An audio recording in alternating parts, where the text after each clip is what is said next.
Hi Leo, this is Jeff. Welcome po sa ating channel. Ito inyong weekly gabay tarot reading for May 5 to 11, 2025. Kung naka-resonate kayo, comment down. Kung hindi ka naka-resonate, ibigay niyo po sa iba kasi general reading po ito.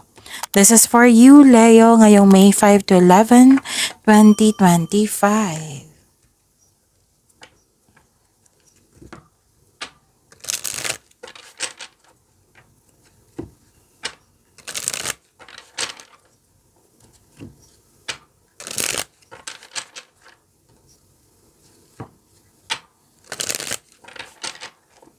Para po ito sa inyo, Leo, ngayong May 5 to 11, 2025.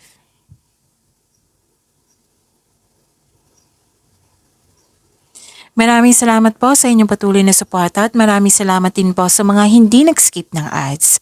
Gamitin ang reading na ito bilang gabay lamang sa mga hindi pa nag-subscribe. Subscribe na po kayo at click bell notification para malaman nyo na may bago tayong video. Para sa mga gusto magpa-reading pa, may lumabas dyan sa screen nyo ngayon. Panoorin nyo po at sundin ng instruction.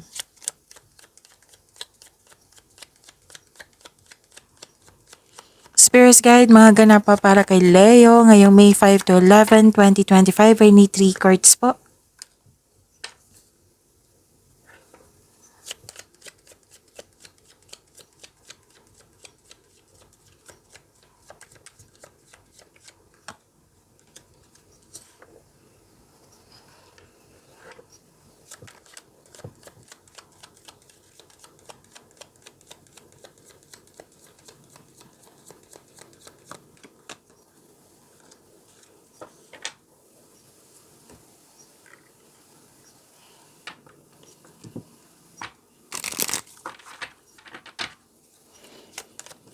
Spirits Guide, Angels, Archangels, Guardian Angels, message pa para kay Leo ngayong May 5 to 11, 2025. I need 2 cards po.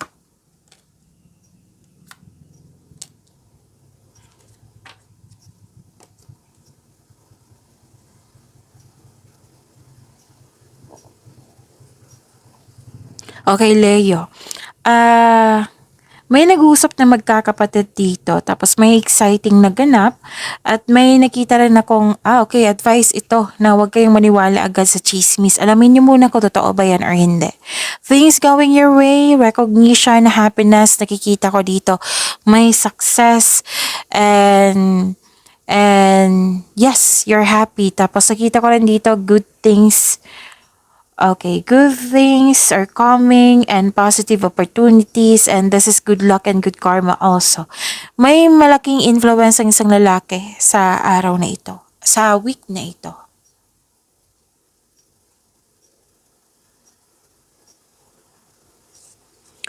So this is 4040, love and connection. Love surrounds you. Open your heart to give and receive love abundantly in your future. Wow, claim niyo po. And communication, 1111. Effective communication is the key to strong and loving relationships. The angels remind you to express your feelings openly and honestly.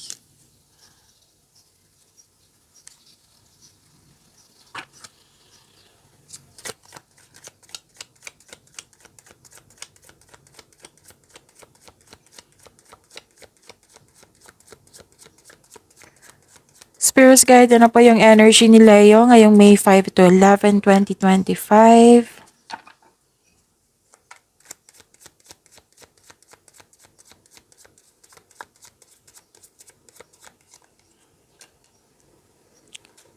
Kung may napansin kayo na repeating message, lalo na sa ibang video natin, oo, yan po yung pinupush ng cards na kailangan yung bigyan ng atensyon, solusyon at aksyon, kung maaari po.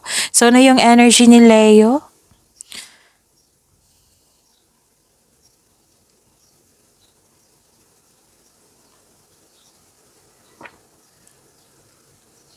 Wow, granted yung manifestation, no?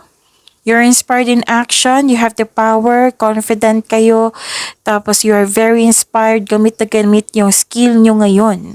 May adaptation, very confident. Yan. So may parating na blessings po. This is to remind you na this coming opportunity will be used for clear intention. Tapos, bigyan ng aksyon, sabi ng card. And you are very talented person. Lahat gagawin para makuha ang gusto. And okay, so you're divinely guided. Wow. So with the divine assistance, all things are possible. You can make your imagination real. Wow. Pwede din may signing of contract na magaganap.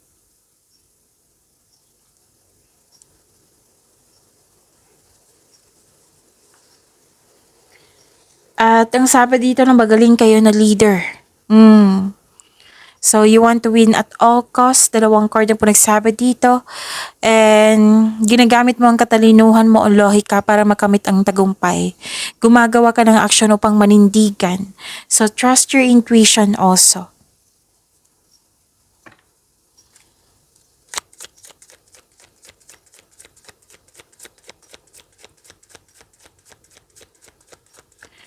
Spirits Guide, Career and Money ni Leo ngayong May 5 to 11, 2025.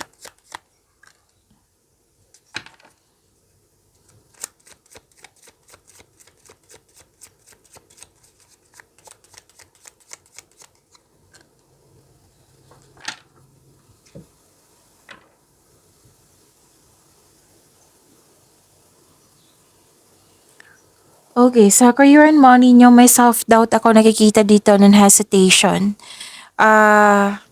Okay, may nakita ko dito, mainit ang ulo mo. Pwedeng nagkaroon ng delay. Delay sa travel, delay sa paggawa ng action kasi may hesitation, delay sa paggawa ng desisyon kasi may tutol, or delay sa hinihintay nyo. Pwede din na may misunderstanding kayo dito sa isang tao.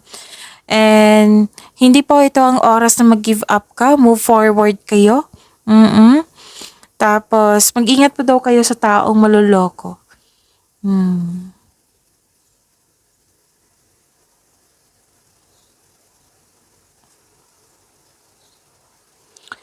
And this is, you have,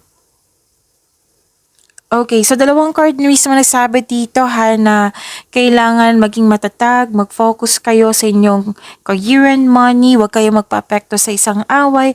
Kasi may nakita ko dito ang dalawang card na mismo nagsabi dito na may away kaya na hindi nagkaroon ng magandang connection or hindi kayo nag-uusap.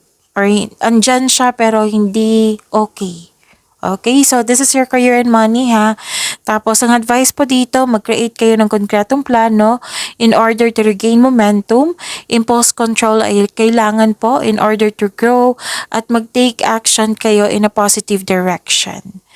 So, yun.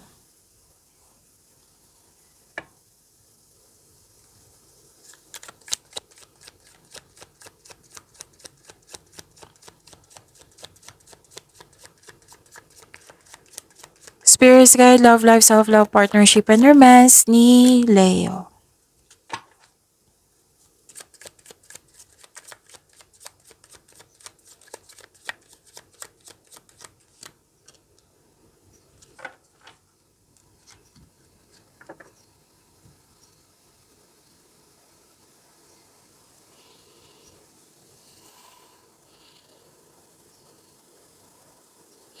Okay, mag-ingat talaga ngayon week kasi it might be may nag-provoke sa inyo kasi mainit ang ulo or sobra sa pag-iisip or na-burnout kayo sa isang tao na hindi maganda ang treatment sa'yo. Pwede. Pwede overworking to, overthinking, na burnout kayo sa situation. Okay? Parang may gusto kayong iwan na hindi. So, it's never too late to begin again. Nawalan kayo ng gana dito, pagod po kayo. So, sabi po ng card dito, magpahinga po. Para sa pagpahinga, after nyan, ma-energize kayo, makakagawa na kayo ng mabuting solusyon. So, whether single ka man, may relasyon, sa buhay mag-asawa, yan po. So, kailangan, importante po ang pahinga dito.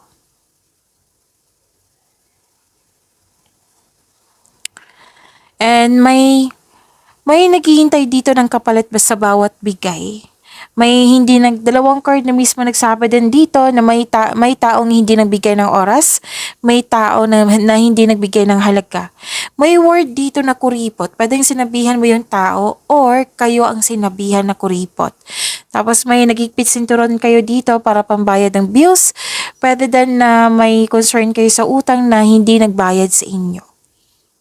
So whether single ka man, may relasyon sa buhay mag-asawa, sana may ma-overcome nyo yan. So ang kailangan po dito is yung message dito na love and connection, communication, pag-uusap po ng mahinahon. Okay, so pagyamanin nyo po yung blessings na binigay sa inyo. Leo, see you tomorrow. Maraming salamat po.